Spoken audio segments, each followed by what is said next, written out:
코로나 사태로 이제 모든 것이 회복될 것 같았는데 우리나라의 코로나가 다시 또 더 번성해져 가는, 그나마 대구는 조금 안심되는 지역이 됐는데도 또 어제 오늘 또 어제 그젠가 확진자가 또 생겼다. 그래서 아직까지 계속 불안에 쌓여 있는, 나라가 국가에서 여러 차례 이제 휴대폰으로 예배에 거리를 띄워라, 찬송 노래 부르게 하지 마라, 그리고 밥 먹지 마라, 소모임 하지 마라, 계속해서 하루에도 제가 서너 번씩 문자를 받습니다. 그만큼 온 세계적으로 문제가 심각한 것 같습니다. 미국에는 하루에 몇만 명씩 확진자가 생겨나기도 하고 또 사람들이 엄청나게 많이 죽기도 하고 그런 것 같아요. 그래서 어쨌든 우리 성도님들은 그래도 건강을 잘 지키고 잘 관리를 하셔서 안전한 것 같아서 너무 감사를 드립니다. 이번 코로나 사태로 인해서 하여튼 직장을 잃어버린 사람도 많고 가게 문을 닫은 사람도 많고, 아무리 열심히 노력해도 생기는 것이 없이 오히려 빚만 지니까 가게를 문을 닫고 이런 사람들이 많아요. 말하자면 생기는 것이 없는데 이윤을 창출하지 못하는데 일하는 사람이 없다는 말이죠. 직장을 다니는 사람도 와서 일을 하면 월급은 안 주겠지만 열심히 일을 해주세요. 그런 회사는 아무도 안 들어가겠죠. 월급은 못 주지만 그래도 와서 평생 봉사활동 좀 해주세요. 그래서 일을 아침부터 저녁까지 일을 열심히 해주세요.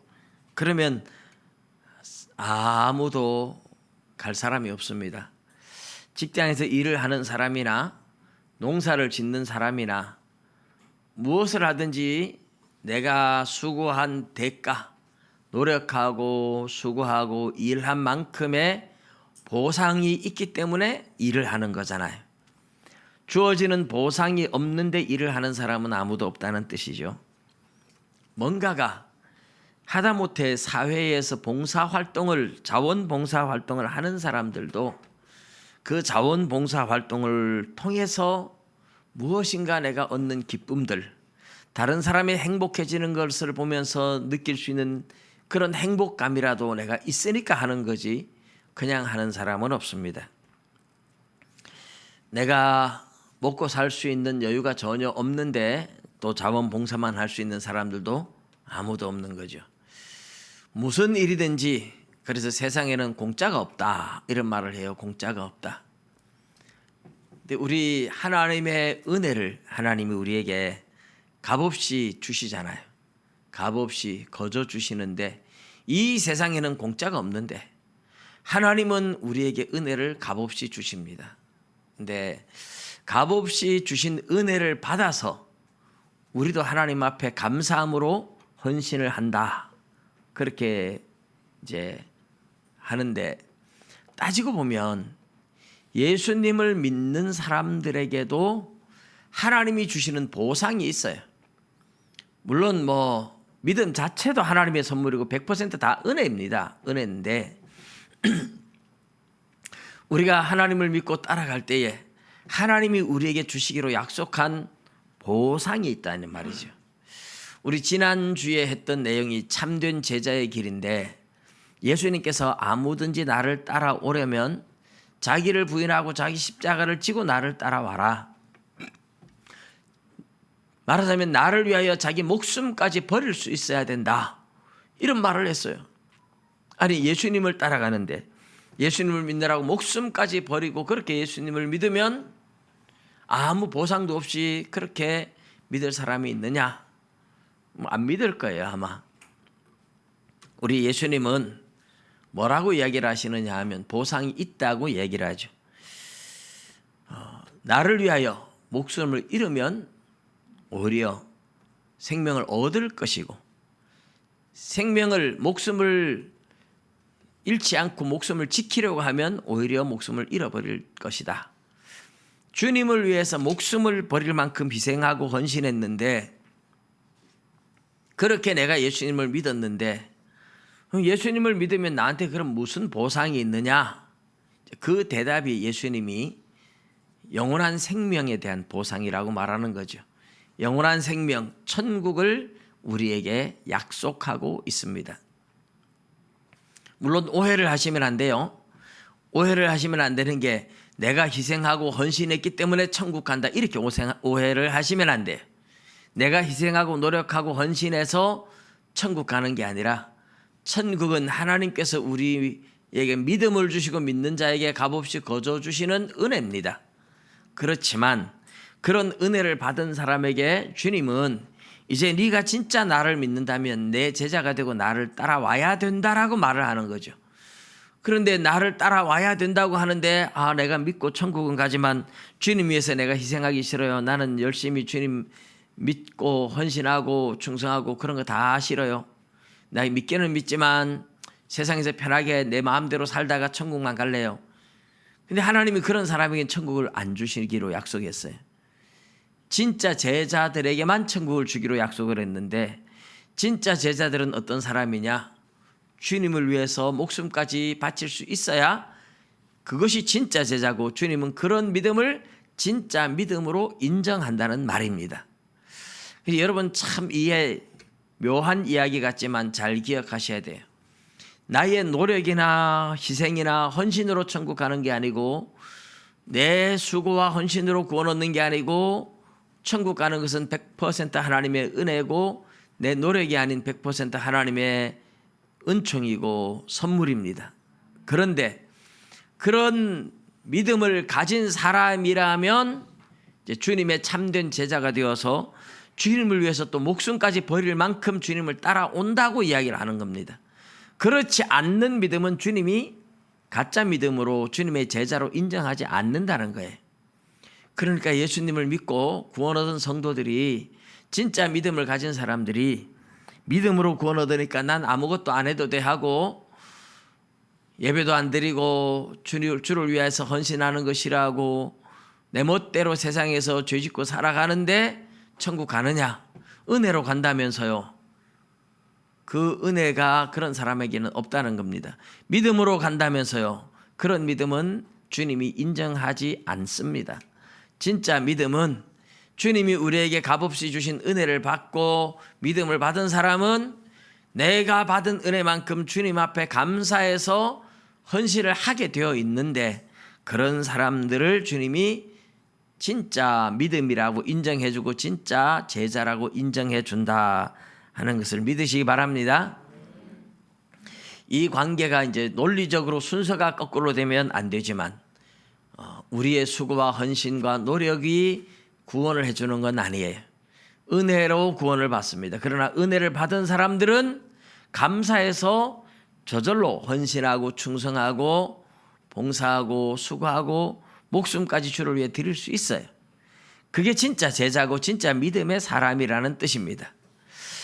이게 복잡한데요. 그럼 모르면 그냥 주님 앞에 열심히 말씀대로 순종하고 헌신하고 살면 됩니다.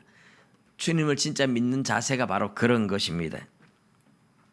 근데 오늘 우리가 읽은 이 본문의 내용은 이 예수님이 참된 제자에 대해서 이야기를 하면서 영원한 생명을 주겠다고 약속을 했지만 사람들에게 이런 의문이 생길 거예요. 천국 누가 가봤나? 천국 지옥 있다는데 누가 가봤나? 천국이 진짜 있나? 어떻게 믿냐 이거죠. 어떻게? 저도 전도를 하면서 그런 얘기를 참 많이 들어봅니다. 그래서 천국 지옥 갔다 온 사람들의 간증 이야기도 많지만, 그러나 그 사람의 개인의 경험인데 그걸 믿을 수 있나 또? 그건 그 사람이 뭐 꿈을 꾸든지 환상을 보든지 뭐 그 사람 개인의 경험이지 그것도 믿을 수 있나? 천국 가본 적이 없는데, 천국 나는 못 봤는데 어떻게 믿느냐? 이렇게 사람들이 이야기할 수 있어요. 얼마든지 할 수 있겠죠. 믿음은 하나님이 주시는 선물이기 때문에 믿는 사람은 뭐 성경만 보고도 믿는데, 안 믿는 사람은 천국 지옥 갔다 온 얘기 아무리 들려주고 뭐 내가 가봤다 해도 안 믿는 사람은 못 믿어요. 누가 가봤나? 본 사람 있나? 이렇게 전도하다 보면 따지는 사람들이 많이 있습니다. 천국 가봤소? 천국 봤습니까? 못 봤습니다. 못 봤으니까 할 말이 없어요. 근데 예수님도 제자들 역시 똑같은 생각을, 예수님의 제자들도 똑같은 이야기, 똑같은 생각을 가진 사람들이 있었습니다. 예수님이 천국 가게 해준다고 하는데 영원한 생명, 주님을 위해서 목숨까지 버리면 영원한 생명을 주겠다, 천국 주겠다 약속하는데 그 천국이 진짜 있나? 누가 가봤나? 이런 의문이 제자들 속에 들 수 있다는 겁니다. 그래서 예수님께서 예수님이니까 천국을 보여주기로 작정을 하신 거예요. 그래서 오늘 1절에 보면 내가 진실로 너에게 이르노니 여기 서 있는 사람 중에는 죽기 전에 하나님의 나라가 권능으로 임하는 것을 볼 자들도 있느니라 하시니라 이랬어요. 여기 서 있는 자들, 제자들이죠. 12 제자들, 그 제자들한테 하시는 말씀이 여기 서 있는 사람들 중에 죽기 전에 하나님의 나라가 권능으로 임하는 것을 볼 자들도 있다 이렇게 얘기를 하셨어요. 그러니 우리 예수님은 제자들 중에 누구에겐가 천국 가봤나? 천국 진짜 있나? 하고 의심할 수 있으니까 제자들한테 진짜 천국을 보여주겠다고 이야기를 하신 겁니다. 여러분, 만일에 여기 계신 여러분들한테 참 너 천국 지옥 뭐 가본 적이 없는데 못 믿겠는데 그런데 하나님이 어느 날 내가 너한테 며칠 있다 천국 보여줄게. 그랬다면 기대가 될까요? 안 될까요? 천국을 보여준다면 얼마나 기대가 되겠습니까? 천국과 지옥을 보여준다면 얼마나 기대가 되겠습니까? 베트남 사람들이 한국에 와 있는데 이제 전도를 했는데 천국 진짜 있어요? 지옥 진짜 있어요? 하고 물어보더라고요.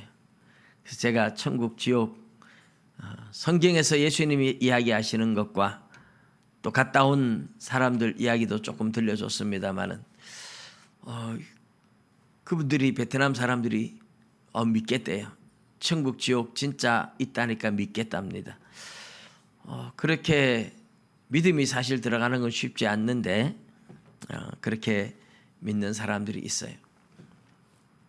우리 예수님께서 제자들에게 여기 서 있는 사람들 중에 죽기 전에 천국을 이렇게 말하죠. 하나님의 나라라고 말을 했죠.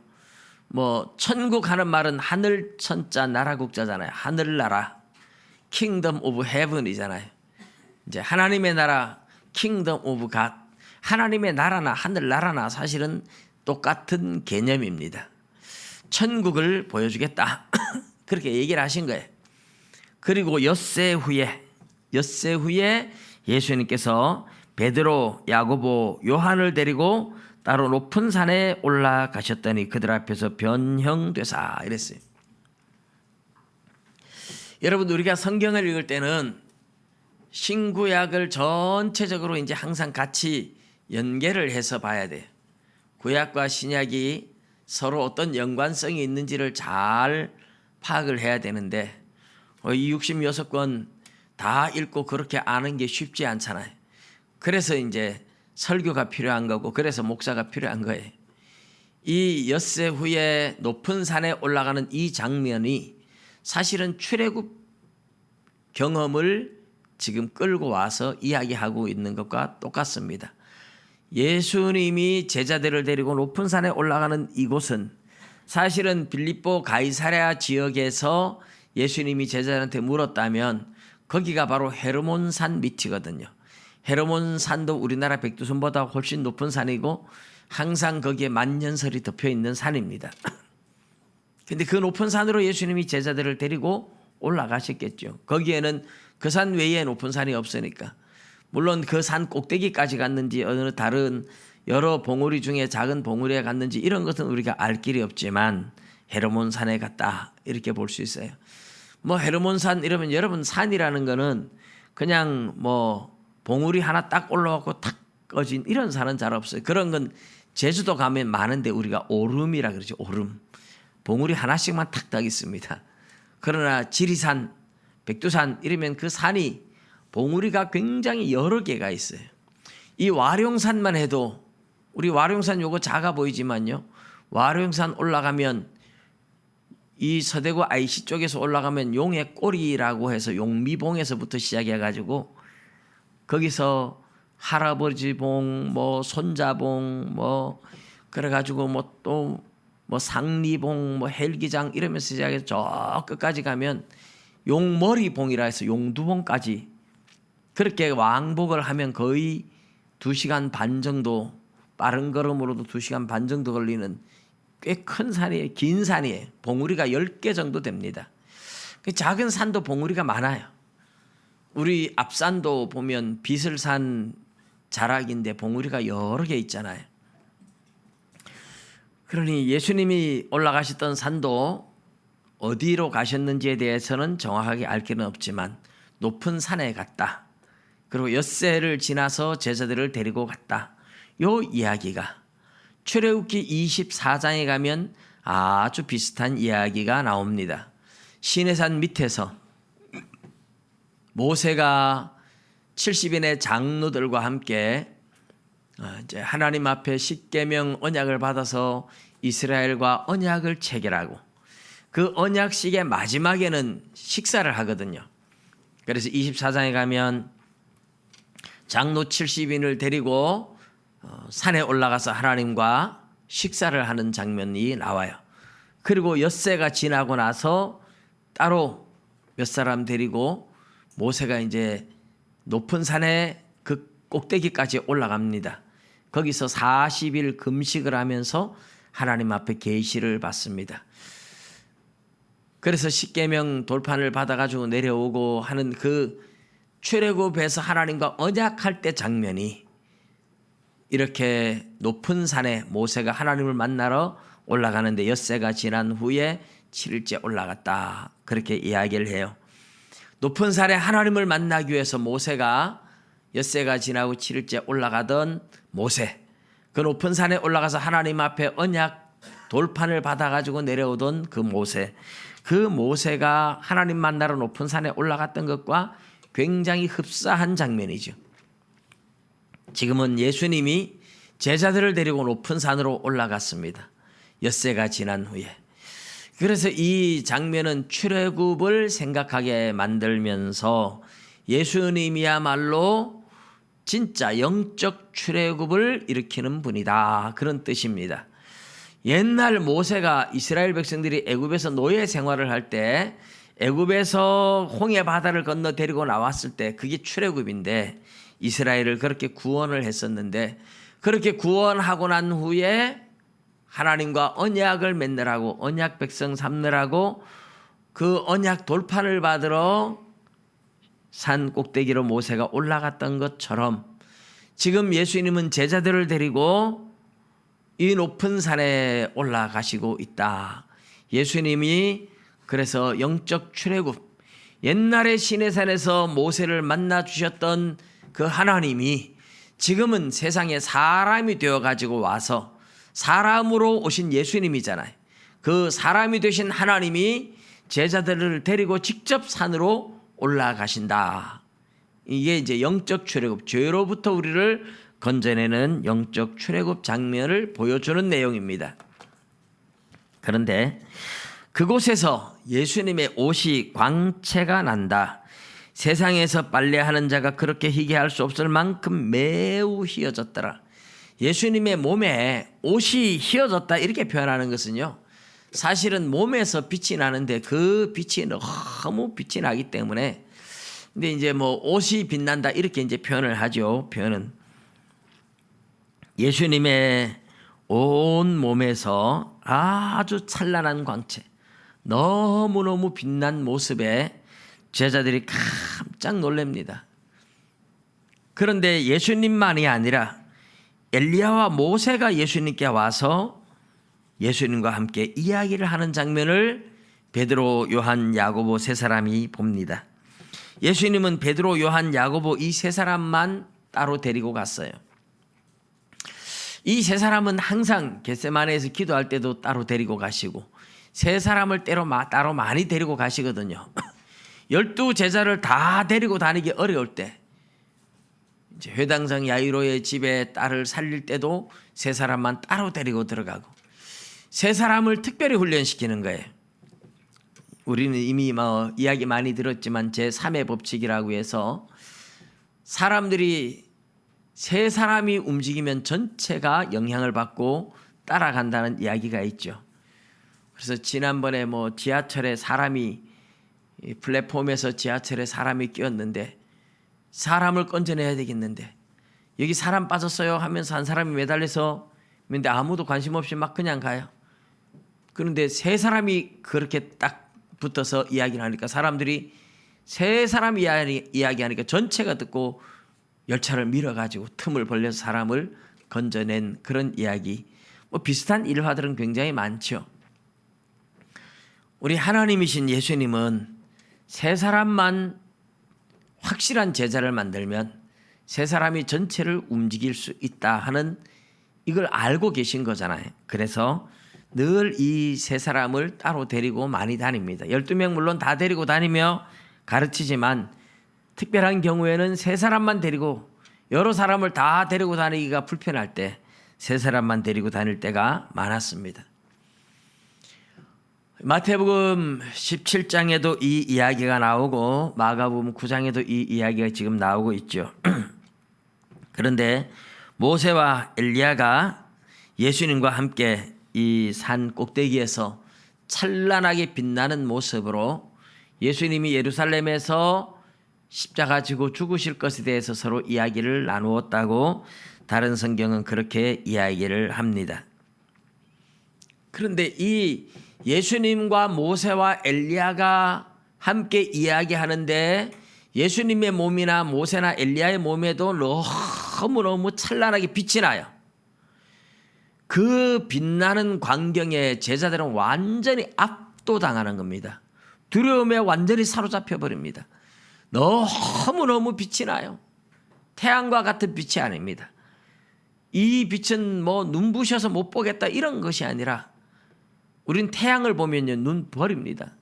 너무 눈이 아프죠. 빛이 너무 빛나서. 그런데 태양보다 더 밝은 빛인데도 눈이 아프지는 않은 이게 하늘나라의 영광이에요. 이게 신기한 겁니다. 근데 이 장면을 보는 순간에 완전히 베드로, 요한, 야고보가 압도당해서 그 자리에 그냥 쓰러져 버려요. 두려움에 사로잡히고 너무너무 영광스러운 이 모습은 사실 하나님 나라 천국의 영광을 잠깐 이 땅에 그 산 꼭대기의 천국의 광경을 살짝 맛보기로 보여준 겁니다. 맛보기. 여러분 이렇게 백화점이나 대형 마트 이런 데 가면 고기 같은 거 막 굽고 이래가지고 떡 같은 거 빵 같은 거 해가지고 조금씩 잘라가지고 맛보고 가세요 이럴 때가 있잖아요. 맛보고 가세요. 그거 맛봐서 얼마나 맛을 느끼는지 냄새를 아는 사람들은 모르겠습니다만 저는 아무 맛도 안 나던데 그거 가지고서 한 저럼 크게 주지 그거 가지고 어떻게 맛을 보나 이런 생각이 들어요. 그렇지만 어쨌든 맛보기 맛은 느끼겠죠. 그러니까 맛을 보여주는 것이겠죠. 아주 조금 천국을 다 보여주지도 않고 볼 수도 없고 하나님 나라의 영광스러움을 이 베드로, 요한, 야고보에게 예수님은 아주 조금 천국이 이런 곳이란다 하고 살짝 맛보기를 보여준 겁니다. 그렇게 천국의 광경을 조금만 보여주는데도 베드로, 요한, 야고보는 완전히 압도를 당해서 쓰러져 버립니다. 그리고 너무 당황한 나머지 베드로가 뭐라고 말해야 될지 몰라서 여기가 좋사오니 이래요. 우리가 여기 있는 것이 좋사오니 우리가 초막셋을 짓되 하나는 주를 위하여 하나는 모세를 위하여 하나는 엘리야를 위하여 하사이다 이랬어요. 제가 초막셋을 짓겠습니다. 하나는 주를 위하여 하나는 모세와 하나는 엘리야를 위하여 제가 초막셋을 짓겠으니 우리 여기 있읍시다 이렇게 말한 거죠. 여기 있는 것이 좋습니다. 여러분 그 산꼭대기에 보통 가면 산꼭대기에 거기서 살자 이런 말 누가 하겠어요? 여러분 산꼭대기에 올라가가지고 여기가 좋소 여기서 우리 평생 살자 이런 말 나오겠습니까? 산꼭대기에 막 비바람 몰아치는데 뭐 아니면 막 물도 제대로 없고 이 험악한 산에 올라가가지고 야 경치 좋다 여기서 평생 살고 싶다 그런 사람 있으십니까? 그런 사람 천왕봉 꼭대기로 올려드릴게요. 한번 살아보십시오. 저도 산을 좋아합니다. 산에 올라가서 제가 산을 그렇게 좋아해도 한라산 정상까지 막 뛰어 올라갔던 적이 있어요. 그런데 산 꼭대기 가서 그렇게 좋아해도 딱 30분 있다가 내려왔습니다. 정상 밟았다 그거로 끝이지 여기가 좋사오니 이런 생각 하나도 안 듭니다. 그냥 구경만 하고 싶은 거지 거기서 살고 싶은 사람 없어요. 근데 베드로와 요한, 야고보가 지금 그 천국의 영광을 아주 조금 맛봤는데도 그게 어떤 맛인지 우리는 알 길이 없어요. 그런데 베드로의 말을 보십시오. 여기가 좋사오니 여기 그냥 머물러 살고 싶어요. 여기 영원히 있고 싶어요. 이게 그냥 나오는 말은 아닐 거예요. 무슨 말을 해야 될지 자기도 몰라서 당황하면서도 그 천국의 영광의 빛 앞에 너무 압도당하면서 그게 얼마나 좋았던지 밑에 제자들 많이 있잖아요. 가족들도 있고 뭐 제자들도 있고 한데 그냥 여기 삽시다 이 말을 하는 거예요. 여기가 좋사오니 여기 삽시다. 다른 데 가지 맙시다. 베드로가 한 고백입니다. 이 고백이 천국의 영광을 아주 잠깐 맛봤는데 그게 너무너무 좋다는 뜻이죠. 다른 데 가고 싶지 않다는 뜻이에요. 여기 평생 살고 싶다 이런 뜻이에요. 영원히 여기 머물고 싶다. 천국의 영광을 아주 조금 맛보았을 뿐인데 그 천국의 영광이 얼마나 좋은지 얼마나 압도당하는지 다른 데 전혀 가고 싶지 않고 여기 그냥 영원히 살고 싶습니다. 여러분 이해 못 하시겠죠? 저도 이해가 안 가요. 우리가 천국 맛을 안 봐서 몰라요.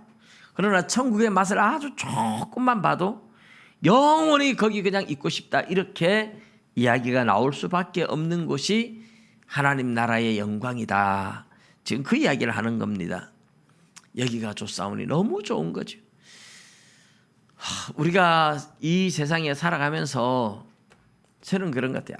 아무리 좋은 데 가도 여러분 아이들 데리고 놀러 다녀보십시오. 막 좀 다니다 보면 좋은 구경 다 하고 뭐 호텔에 데려가서 맛있는 거 다 먹이고 이래도 아이들 며칠만 가면 엄마 집에 가자 이럴 거예요. 야 여기 좋잖아 집에 가자 이럴 거예요. 저도 아주 어릴 때 우리 어머니 여기 계시지만 강릉에 제가 강릉 바가다 보니까 집안들이 많이 있어요. 그래서 강릉에 이렇게 한 번씩 놀러 가면 몇 번 안 갔지만 이렇게 가면 며칠 안 가면 집이 가고 싶어요. 그래서 늘 막 어머니한테 쫄랐어요. 빨리 집에 가자고. 왜 그렇게 집이 좋겠어요? 집에 뭐 좋은 거 아무것도 없는데 맛있는 것도 없고 좋은 것도 없고 집이 넓은 것도 아닌데 그래도 집만큼 편한 게 없더라고요. 그래서 저도 어릴 때 집에 가자고 막 많이 쫄랐어요. 그런데 이제 아마 그때가 뭐 경상도 말하면 집안에 묘사 지내는 것 같아요. 강원도에서는 전사라고 말하는데 집안 이 산소에 돌아가면서 제사를 지내고 하는데 제가 집에 가자고 하는데 제가 문 밖에서 그러니까 어른들이 뭐라고 저한테 했던 것 같아요. 기억은 뭐 그 이야기들은 기억이 안 나는데 아주 어릴 때 학교도 들어가기 전인데 제가 그 밖에 뜰하게 있는 신발 고무 신발 들어서 방에다가 그 어른들한테 막 던지면서 막 떼를 쓰고 울었던 기억이 나요. 제가 어릴 때 못됐었는가 봐요. 그 어른들한테 감히 신발을 던지면서 막 집에 빨리 가자고 쪼르다가 안 간다고 막 제가 그랬던 기억이 납니다. 아주 어릴 때지만은 그만큼 집에 가고 싶었던가 봐요. 여러분 여기가 좋사오니 이런 말이 잘 안 나옵니다. 그런데 여기가 좋답니다. 천국의 맛을 아주 조금 보는데 그게 뭘 우리가 맛을 안 봐서 알 수 없지만 그냥 머물고 싶다는 거예요. 너무너무 좋은 것이죠. 그런데 구름이 갑자기 와서 확 덮었어요. 구름이 덮으면서 구름 속에서 소리가 들립니다. 이는 내 사랑하는 아들이니 너희는 그의 말을 들으라. 이는 내 사랑하는 아들이니 너희는 그의 말을 들으라. 이게 무슨 의미겠어요? 예수님이 여기가 좁사오니 이런 제자들한테 주님이 뭐라고 이야기를 해야 되는데 주님이 대답을 안 하고 대신에 하나님이 와서 대답을 해 주시는 겁니다. 우리 8장 마지막 부분에서 참된 제자의 길에 대해서 우리가 지난주에 설교를 들었었죠. 거기에 보면 예수님이 내 제자가 되려면 뭐라 그랬어요? 진실로 너에게 이르노니 아무든지 나를 따라오려거든 자기를 부인하고 이랬어요. 자기를 부인하고 자기를 포기하고 자기 생각, 자기 계획, 자기 야망, 자기 욕심, 자기 자존심 다 포기하고 예수님 따라와야 된다고 얘기한 거잖아요. 그런데 지금 베드로가 너무 좋으니까 여기가 좁사오니 여기 머물자고 하는 거예요. 주님의 말씀을 듣고 주님을 따라가야 되는데 지금 그게 없어요. 여기가 좁사오니. 그래 하나님께서 제자들한테 그 이야기 들려주는 거예요. 여기가 좁사오니 하고 좋다고 너희들 마음대로 하지 말고 진짜 예수님의 제자가 되려면 예수님 말 들어야 되지. 예수님의 말을 들어야 되지 너희들 마음대로 하려고 하지 마라. 이것이 지금 하나님의 대답인 셈입니다. 이는 내 사랑하는 아들이니 너희는 그의 말을 들으라. 예수님의 제자가 되어서 예수님 하자는 대로 해라. 자꾸만 너희들 주장하지 말고 너희들 생각 말하지 말고 예수님 하자는 대로 해라. 이것이 지금 베드로가 한 말에 대한 하나님의 대답이고 하나님의 응답인 셈이죠.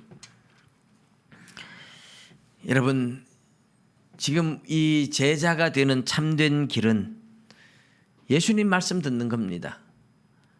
우리가 이 세상에서 살아가면서 내가 야망을 가지고 꿈을 가지고 좋은 것 누려보고 싶고 하고 싶은 것 있고 많은 걸 생각하고 있을지라도 주님의 제자가 되면 지금 보여주는 여기가 좁사오니 하는 이 천국을 우리에게 주겠다고 보상을 약속하면서 제자가 되라고 이야기를 하는 거잖아요.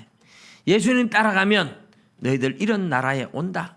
그러니 지금은 여기 머물 게 아니라 지금은 예수님 말씀 들어라. 지금은 예수님 말씀 듣고 따라가야 너희들에게 이 영원한 영광의 나라 하나님 나라 천국이 보상으로 주어지는 것이다. 지금 그렇게 예수님이 하나님이 말씀하고 계신 셈이죠. 우리가 신앙생활하는 궁극적인 목적은 분명히 이 땅에 있지 않습니다. 영원한 천국에 소망을 두고 우리는 주님을 믿는 줄 믿습니다. 이 세상의 것을 사랑하지 마라 그랬어요. 이 세상이나 세상에 있는 것들을 사랑하지 마라.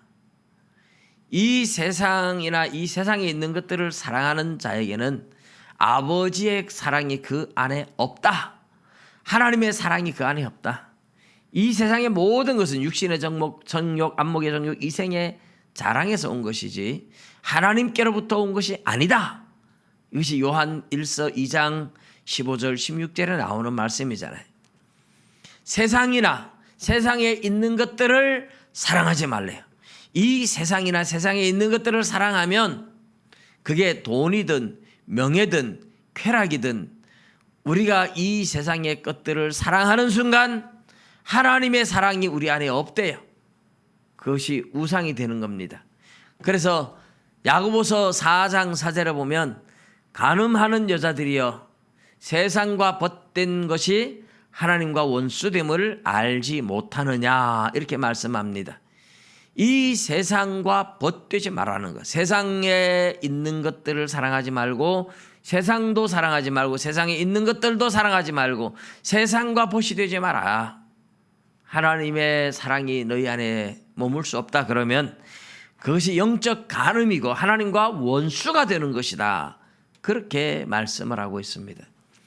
여러분, 우리의 소망이 하늘에 있음을 믿습니까? 천국이 있음을 믿습니까? 많은 사람들이 여전히 못 믿어요. 그래서 바울 사도도 안타까워서 고린도 교회에 편지를 보내면서 그런 이야기를 하죠. 고린도전서 15장 부활장에 대한 이야기의 19절에 보면 우리가 그리스도 안에서 바라는 것이 이 세상뿐이면, 우리가 이 세상에서 모든 걸 소망을 가지고 살아가는 것이라면 우리가 세상에서 더욱 불쌍한 자가 된다고 이야기를 해요.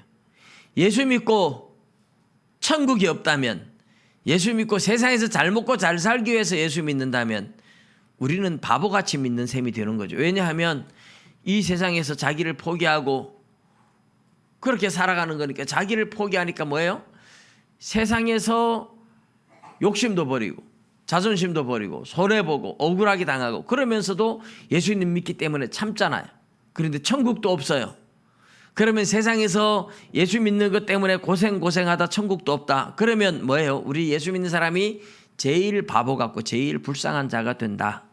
그런데 그렇지 않다는 거예요. 그리스도께서 다시 살아나셔서 죽은 자들 가운데 먼저 다시 살아나셔서 잠자는 자들의 첫 열매가 되셨도다. 바울 사도가 그렇게 이야기를 합니다. 잠자는 자들의 첫 열매, 이 말은 천국 들어가는 백성들의 첫 열매다. 죽은 사람들이 잠자는 자들이고 그 죽은 자들 가운데 가장 먼저 부활했다, 이 말이죠. 근데 여러분, 예수님이 부활한 것은요, 단순히 죽었다가 살아난다는 의미가 아닙니다. 전혀 새로운 인류를 의미해요. 그래서 로마서 5장에서 첫사람 아담과 예수님을 둘째 아담으로 이렇게 비유를 해요. 아담은 인류의 조상이거든요. 근데 예수님도 인류의 조상이라고 아담이라고 해요. 왜 예수님이 인류의 조상입니까? 부활한 인류, 새로운 인류의 첫 번째 사람이니까 예수님이 새로운 인류의 첫 조상이 되는 겁니다. 이런 부활한 인류는 전혀 다른 인류예요. 지금처럼 이렇게 아프고 병들고 죽고 썩고 이런 몸이 아닌, 아프지도 않고 병들지도 않고 죽지도 않는 영광스러운 몸으로 예수님이 부활했고, 이 예수님이 부활의 첫 열매라는 것은, 여러분 나무에 보면 첫 열매 달리면 두 번째, 세 번째, 네 번째 열매가 계속 똑같은 열매가 달립니다. 첫 번째 열매를 보면 두 번째, 세 번째가 뭐가 달릴지 알아요. 저도 옥상에 호박도 하나 심어 놓았는데, 호박이 이 고무다라이 속에서 호박이 너무 커가지고 막 뻗쳐나가는데 열매가 달렸어요. 호박이 길쭉할까 동그랄까, 동생이 호박씨를 주면서 이거 한번 심어보라고. 그런데 제가 어떤 호박일까 궁금했어요. 동그란 호박도 아니고 길쭉한 호박도 아니고 이상하게 길쭉 동그란 호박이 달렸습니다. 그러면 첫 번째 열매를 보면서 두 번째도 저런 게 달리겠구나. 첫 열매는 두 번째, 세 번째도 똑같은 열매를 맺는다는 걸 알게 만들어주는 겁니다. 예수님이 영광스러운 몸으로 부활했다는 것은 저와 여러분도 똑같이 그런 몸으로 부활한다는 뜻입니다. 믿으시기 바랍니다. 그런 몸으로 부활해서 영원한 천국에서 우리는 새로운 인류로 살아가요. 아담으로부터 태어난 우리 인간들, 아프고 병들고 죽는 이런 인류가 아닌, 죽었다가 다시 부활했을 때는 영원히 죽지 않는 영광스러운 몸으로 천국에 살아갈 전혀 새로운 인류가 될 것이기 때문에, 그 첫 번째 열매가 예수님이기 때문에 예수님은 부활의 첫 열매고 둘째 아담이다, 새로운 인류의 조상이다, 이렇게 이야기를 하는 겁니다. 오늘 우리 두 번째로 보면 이 변화산에서 사건 후에 예수님께서 제자들을 데리고 내려오십니다. 내려오면서 제자들한테 경고를 하세요. 인자가 죽은 자 가운데서 살아날 때까지는 본 것을 아무에게도 이르지 말라. 그런데 이 말씀을 제자들이 어떻게 10절에 말하느냐 하면, 그들이 이 말씀을 마음에 두며 서로 문의하되 죽은 자 가운데서 살아나는 것이 무엇일까? 이 말씀을 마음에 두며라는 이 단어가 조금 이제 번역상 이게 이제 마음에 둔다, 이제 붙잡는다 이런 뜻인데 번역의 의미를 좀 못 살린 것 같아요. 붙잡는다, 이 말씀을 붙잡았다, 이 말은 뭐예요? 마음에 두었다 이런 말보다도 이 말씀을 지켰다 이 말입니다. 그래서 이제 원어적으로 우리가 다시 본다면 죽은 자 가운데서 살아나는 것이 무엇일까 서로 문의하되 그 말씀은 굳게 지켰다. 이렇게 이제 번역을 하는 게 더 정확한 번역입니다. 제자들이 예수님이 죽은 자 가운데 살아난다는 말이 도대체 무슨 말이지? 그렇지만 어쨌든 그 사건이 일어나기까지 예수님 말씀을 굳게 지켰다는 뜻입니다. 이 사건을 미리 이야기하지 않았어요. 변화산에서 천국의 영광을 경험한 사건은 예수님 부활한 후에 가서야 제자들이 다른 사람들한테 이야기를 했다. 그런 뜻입니다. 근데 제자들이 부활의 의미를 잘 몰라서 그러면 엘리야가 먼저 와야 된다고 사람들이 말하는데 도대체 그게 무슨 말입니까? 그때 예수님이 엘리야가 먼저 왔으되 사람들이 임의로 대유했다. 말하자면 세례 요한이 예수님 앞에 온 엘리야였다 하는 것을 알려준 셈이죠. 그런데 제자들이 부활이 죽은 자 가운데서 살아나는 것이 무엇일까? 이걸 서로 막 궁금해했다 그러잖아요. 부활을 못 믿어서 이런 게 아니에요. 유대인들은 다 부활을 믿었습니다. 다 부활을 믿었는데 언제 부활한다고 믿어요? 하나님이 세상을 심판할 때 모든 사람이 부활한다고 믿어요. 그래서 나사로를 살릴 때도 마르다 역시 나사로를 지금 살리겠다는 말을 이해를 못했죠. 그래서 뭐라 그래요? 마지막 날에는 내 오라버니가 다시 살 줄을 내가 믿습니다. 이렇게 이야기를 했어요. 예수님은 그게 아니고 지금 살려주겠다는데 이해를 못하잖아요. 제자들도 지금 마찬가지예요. 마지막 날 하나님이 심판할 때는 부활이 있지만 예수님이 지금 죽은 자 가운데서 먼저 살아난다 이러니까 예수님이 죽는다는 것조차도 생각을 못하고 있는데 죽었다 부활한다 이 사건을 이해를 못하는 거죠.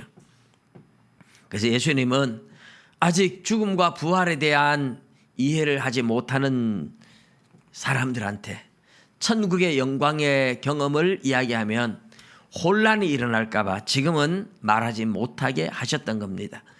예수님이 부활하고 난 후에 죽은 자 가운데 살아나고 난 후에 그 예수님이 부활한 후에 어디요? 하늘나라로 올라가잖아요.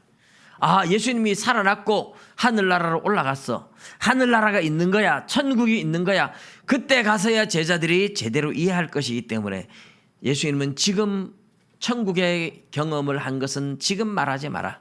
내가 죽은 자 가운데 살아난 후에 가서 얘기해라. 그렇게 부활 후에 이야기해야 사람들이 이해할 것이기 때문에 경계를 하셨습니다. 제자들은 그 말씀을 굳게 지켰다고 이야기를 하고 있습니다. 여러분, 부활을 제대로 이해해야 부활 후에 우리가 살게 될 영원한 하나님의 나라가 있다는 것을 또 알게 되고 믿을 수 있는 겁니다. 여러분, 부활 없이 그냥 우리가 죽어서 영혼이 그냥 들어가는 나라 그렇게 생각하시면 안 됩니다. 영원한 천국은 저와 여러분이 마지막에 죽어서 몸은 썩어서 흙이 되고 했다가도 몸까지 부활해서 영혼과 몸이 합쳐져서 하나님과 함께 영원히 살게 될 나라, 그것이 영원한 하나님의 나라고 천국인 줄 믿으시기 바랍니다. 그 천국을 우리에게 보상해 주겠다고 약속하고 그것을 누가 천국 받느냐, 천국 지옥 받습니까 하고 의심할 사람들을 위해서 예수님은 친히 제자들한테 천국의 광경을 살아계실 때 미리 보여주셨던 겁니다. 이 천국을 미리 경험한 베드로, 요한, 야고보 더 이상 천국에 대한 의심을 하지 않아요. 우리는 봤다. 그래서 베드로후서 1장에 가면 베드로가 이 이야기를 합니다. 우리가 높은 산에 올라갔을 때 직접 봤다는 이야기를 해요. 하나님 나라가, 천국이 우리가 공교히 꾸며낸 이야기가 아니다. 우리가 사람들한테 사기치기 위해서 꾸며낸 얘기가 아니라 내가 높은 산에 올라갔을 때, 예수님과 함께 갔을 때, 베드로, 요한, 야고보 제자들이 함께 올라갔을 때 직접 우리가 경험하고 직접 우리가 천국의 영광을 경험하고 봤다. 직접 내 눈으로 봤다. 그러나 내가 경험한 그것보다 더 확실한 증거가 바로 말씀이고 성경이다. 이렇게 베드로가 이야기를 했습니다. 여러분, 우리가 예수 믿는데 다른 목적이 아니에요. 하나님이 우리에게 주시기로 약속한 영원한 하나님 나라, 그 천국이 우리가 진짜 믿는 소망이고 목적인 줄 믿으시기 바랍니다. 천국이 없다면 우리가 제일 불쌍한 자들이 되죠. 왜 예수 믿는다고 교회 다니고, 왜 교회 다닌다고 시간을 빼앗기고, 왜 교회 다닌다고 돈을 낭비하고 그렇게 될 거예요. 천국이 없다면 바보 같은 짓입니다. 그러나 천국이 있기 때문에 우리는 바보 같은 짓을 하고 있습니다. 천국 소망이 있기 때문에 천국 들어가기 위해서 우리가 이 하나님 앞에 나와 예배를 드리고 하는 겁니다. 믿으시기 바랍니다. 그 천국 소망이 확실한 자들만이, 그 천국을 믿는 자들만이 진짜 그리스도인이 될 자격이 있습니다. 여러분, 이 천국 소망을 가지고 세상의 마음을 빼앗기지 아니하고 날마다 말씀을 통해서 하늘나라 소망을 더욱 굳게 세워가시기를 주님의 이름으로 축복합니다. 기도드리겠습니다.